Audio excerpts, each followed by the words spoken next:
If you've studied classical music before, Italian words such as andante, presto, moderato, these words have very specific meanings to you. But if you're not familiar with these terms, just keep watching. First of all, let me clarify what I mean by tempo markings. Tempo literally means time in Italian, but in music it means speed. The two terms are interchangeable. You'll hear expressions such as fast tempo, slow tempo, different tempo. And second of all, tempo markings are expressions that communicate what speed to actually take. Most frequently, these terms are in Italian, but you'll also find them in French, German, English, and other languages. Let's start by the 9 most basic Italian tempo markings. The baseline reference for speed will be walking. Think of walking from the living room to the kitchen or normal walking. This will be synonymous to andante in music. It's the baseline reference for speed. A bit faster than that would be striding. Think of someone walking a little bit quicker in the hallways of an office if he doesn't want to be late for an appointment. So, striding equals moderato. That's the Italian word you'll associate with striding. A little faster than that is jogging. Think of jogging as a way to build up a sweat but without losing your breath. The Italian word associated is allegro. Faster yet is running. The associated tempo marking is vivace. Think of running as when you run on the sidewalk to catch a bus and you don't want to miss it. And the fastest you could possibly go is sprinting. I'm talking sprinting as in life and death. Someone running after you with a knife or an axe and you're running for your life. The Italian word is presto. So that does it for the upper spectrum of speeds. Starting from walking, we have striding, jogging, running, sprinting. Now let's visit the lower spectrum of speeds, when you go a little slower than walking. One notch slower is strolling. Think of a walk in the park, just enjoying a nice sunny day. The Italian tempo marking is adagio. So, adagio equals strolling. A little slower than that is ambling. Ambling is like the teacher walking throughout the aisles in a classroom while he's giving his lecture. He's not particularly going any place, but he's still moving. The tempo marking associated is lento. Yet slower than that is drifting. You're actually not making a conscious effort to move, you're just being carried along. Think of someone on a porch, on a rocking chair, or on a swing. The Italian tempo marking is largo, which literally means large. Think of taking up the whole space because you're so chill. And the slowest you could possibly go is to actually not go anywhere, just to stand there on your 2 legs. The tempo marking is grave, and think of it as being the speed of just keeping yourself up on 2 legs. So that does it for the lower spectrum of speeds, slower than walking. We've got strolling, ambling, drifting, and standing.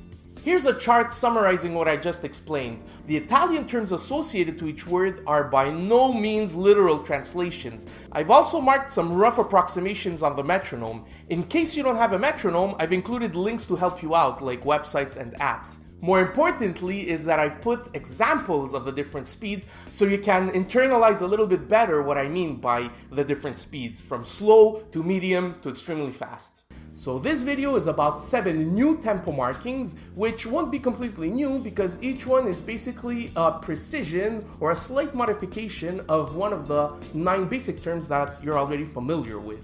For instance, we've got allegro and its precision is allegretto. We'll get to that one step at a time. Let's start with the basic tempo, which is andante, walking speed.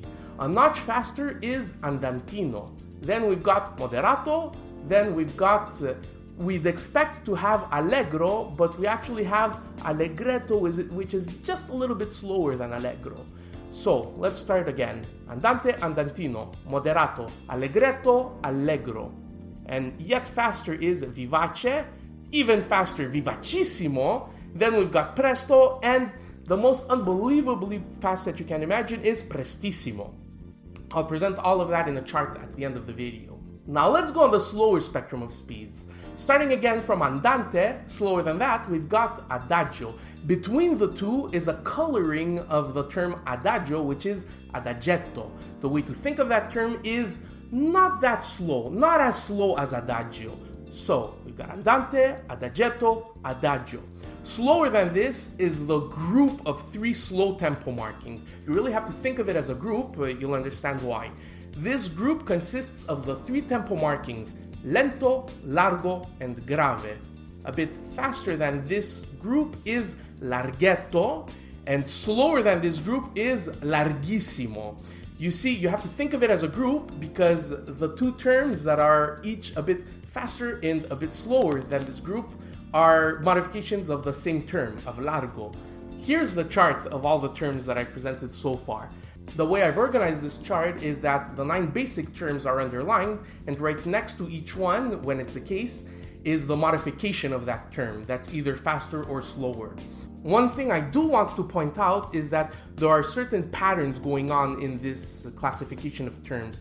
For instance, when you see a word finishing with issimo, for instance, larghissimo, it's an exaggeration of another word.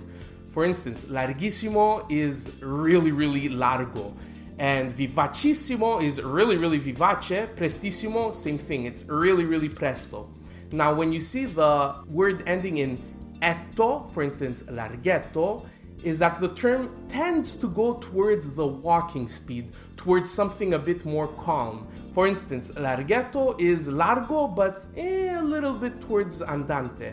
Adagietto is adagio, but a little bit closer to andante.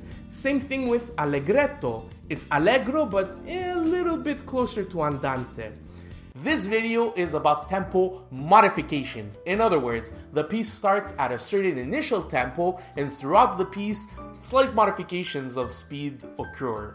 The most straightforward modifications are to either speed up gradually or to slow down gradually. The 2 terms are accelerando, which means gradually speed up, and ritardando, meaning the opposite, gradually slowing down. A synonym of ritardando is rallentando, so these terms are synonymous. The following 2 terms are indirect implications that the tempo gets modified. Let me explain. The first term, stringendo, means pack the notes closer together, increase the pressure in the music, so necessarily as a side effect, the tempo increases, you speed up. Next term is allargando, which means the opposite. It means broaden the space between the notes, so tempo gets slower. The next 2 terms are about sudden modifications in speed. Accelerato, not to confuse with accelerando, accelerato means push the music, give a shove to the tempo, go suddenly faster, stumble down the steps. And the opposite is ritenuto. It means hold back. It's really like having someone pulling you back as you're moving forwards. So yeah, you're struggling to move the music. So necessarily, abruptly, you're going slower. The next tempo marking is rubato. It's one of my favorite tempo markings because it's not a direct implication of either going faster or slower. It means do what you feel. It means slightly going faster, slightly going slower. Basically the way we speak to someone. We never go always faster or always slower. We always fluctuate the speed the way we think the thoughts have to flow through our speech. So the same applies to music. The next 3 terms is actually a group of 3 expressions. The first term, a tempo, means go back to the initial tempo. It applies after a small stretch of music has been played in a different tempo, either faster or slower than initial. The next expression, tempo primo, means the same thing, but it usually applies after a long stretch of music, like a whole section, has been played at a different tempo.